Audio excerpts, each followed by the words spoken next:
Hello friend, आस्था study classes में आप सभी का स्वागत है। आज हम लोग सॉलिड स्टेट चैप्टर से न्यूमेरिकल प्रॉब्लम को सॉल्व करेंगे। तो हम लोगों के पास न्यूमेरिकल प्रॉब्लम दिया गया है कि फलक केंद्रित घनीय जालक में ए परमाणु कोनों को तथा बी परमाणु फलक केंद्र बनाता है। यदि कोनों में से दो परमाणु हटा लिए जाएं तो आयनिक यौगिक का सूत्र होगा। ये क्वेश्चन जो है IIT JMS 2013 में पूछा गया है और इसमें 4 विकल्प दिए गए हैं। ठीक, तो देखिए इसको हम लोग फिगर के द्वारा समझने का प्रयास करते हैं। इसमें दिया गया है कि फलक केंद्रित घनीय जालक है में ए परमाणु जो है घन के कोनों पे रखा गया है और बी परमाणु फलक केंद्र बनाता है। तो देखिए यहाँ पर ये फलक के केंद्र पर जो परमाणु रखा गया है वह ए है, तो यहाँ पर भी ए रखा गया है, यहाँ पर भी, यहाँ पर भी। तो जितने भी घन के कोने हैं उन सभी पर परमाणु ए रखा गया है और जो इसके फलक हैं वहां पर परमाणु बी रखा गया है। तो यहाँ पर परमाणु बी रखा गया है, ठीक है ना। यहाँ पर भी परमाणु बी है, यहाँ पर भी परमाणु बी है,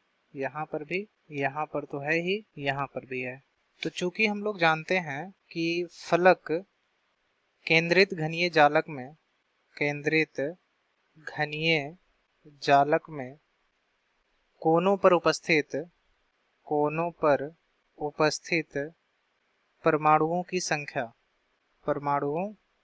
संख्या बराबर 8 होगा। क्यों 8 होगा? क्योंकि घन के टोटल 8 कोने हैं और 8 कोने पर परमाणु ए रखा गया है। ठीक, अब प्रश्न में कह रहा है कि फलक केंद्रित घनीय जालक में ए परमाणु कोनों को तथा बी परमाणु फलक केंद्र बनाता है। यदि कोनों में से दो परमाणु हटा लिया जाए तो आयनिक यौगिक का सूत्र बताइए। तो हम लोग जानते हैं कि फलक केंद्रित घनीय जालक में कोनों पर उपस्थित परमाणुओं की संख्या जो होती है वह 8 होती है, क्योंकि कोनों की संख्या 8 होती है। अब इसमें कह रहा है कि कोनों में से दो परमाणु हटा लिए जाएं। तो यहाँ देखिए इस फिगर में, यहाँ से इस कोने से एक परमाणु को हटा लिए, इस कोने से एक परमाणु को हटा लिए। तो दो परमाणुओं को हटाने के बाद जो परमाणुओं की संख्या बची वह 6 बची। यदि कोनों में से दो परमाणु हटा लिया जाए तो कोनों में उपस्थित अब परमाणुओं की संख्या पहले परमाणुओं की संख्या 8 थी, अब दो परमाणुओं को हटा लिए तब 6 बचा। यहाँ देखिए 1 2 और यहाँ 3 4 5 और यहाँ 6 हुआ। तो अब परमाणुओं की जो संख्या बचेगी कोनों पर वह टोटल 6 बचेगी। और हम लोग जानते हैं कि कोनों पर रखे गए जो परमाणु होते हैं वहां पर परमाणु का केवल 1/8 भाग ही उपस्थित रहता है। तो ये जितने भी कोने हैं वहां पर परमाणु का केवल 1/8 भाग ही उपस्थित होगा। इसी प्रकार से इस कोने पर भी परमाणु का 1/8 भाग ही उपस्थित होगा। और हम लोग ये भी जानते हैं कि फलक के केंद्र पर रखा गया जो परमाणु होता है वहां पर परमाणु का केवल 1/2 भाग ही उपस्थित होता है। ठीक है, अगर आपको ये समझ में नहीं आ रहा है कि 1/8 कैसे आया, 1/2 कैसे आया, तो इसका ऑलरेडी एक वीडियो बनाया जा चुका है जिसका लिंक आपको डिस्क्रिप्शन बॉक्स में मिल जाएगा। वहां से जा करके आप उस वीडियो को देख सकते हैं।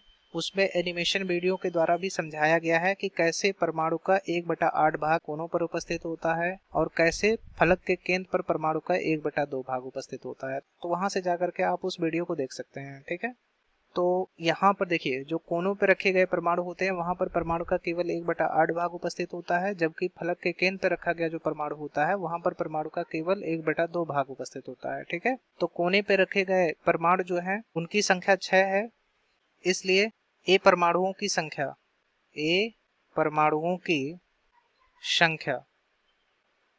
तो यहाँ पर परमाणु ए जो है वह 6 कोनों पे रखा गया है और प्रत्येक कोने पर रखे गए जो परमाणु होते हैं उनका केवल 1/8 भाग ही उस कोने पर उपस्थित रहता है। तो टोटल 6 कोनों पर परमाणु ए रखा गया है और प्रत्येक कोने पर परमाणु का केवल 1/8 भाग ही उपस्थित होता है। ठीक है, तो यहाँ 6 गुणे 1/8 करेंगे। अब इसको काट सकते हैं 2 से, तो यहाँ बचेगा 3 और यहाँ 4 बचेगा।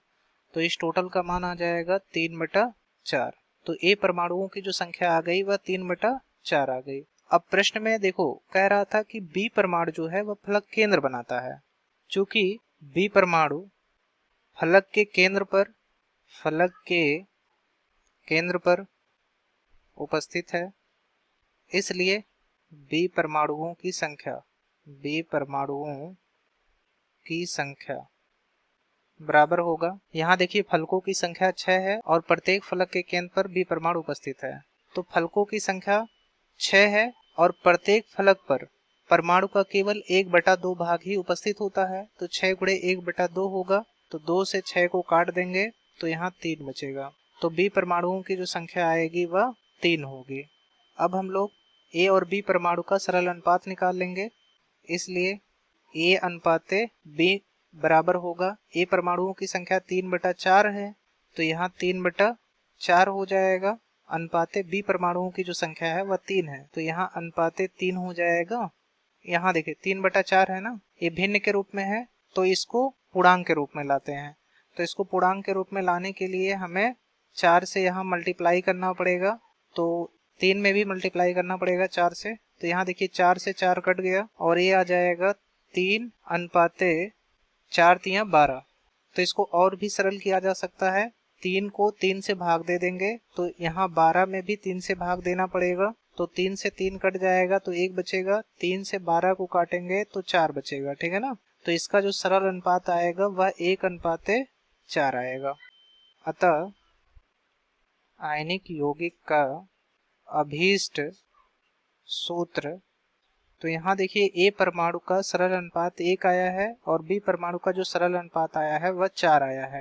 तो अभीष्ट सूत्र जो आएगा वह A1B4 आएगा, या फिर इसको लिख सकते हैं AB4 होगा। तो आयनिक यौगिक का जो अभीष्ट सूत्र होगा वह A1B4 या फिर AB4 होगा, यही हमारा आंसर हो जाएगा। अब हम लोग अपने विकल्प की तरफ चलते हैं। तो देखिए विकल्प में कह रहा था कि आयनिक यौगिक का सूत्र है, तो आयनिक यौगिक का जो सूत्र होगा वह AB4 आएगा। तो विकल्प में देखिए पहले विकल्प में AB3 दिया गया है तो ये नहीं होगा, दूसरे विकल्प में AB4 दिया गया है तो ये ही सही होगा, और सी वाले विकल्प में A2B5 दिया गया है तो ये भी नहीं होगा, डी वाले में AB2 दिया गया है तो ये भी नहीं होगा। तो हमारा विकल्प नंबर बी जो होगा वही सही होगा। तो आयनिक यौगिक का जो सूत्र आएगा वह AB4 आएगा। आई होप आपको ये पूरा वीडियो समझ में आ गया होगा। धन्यवाद।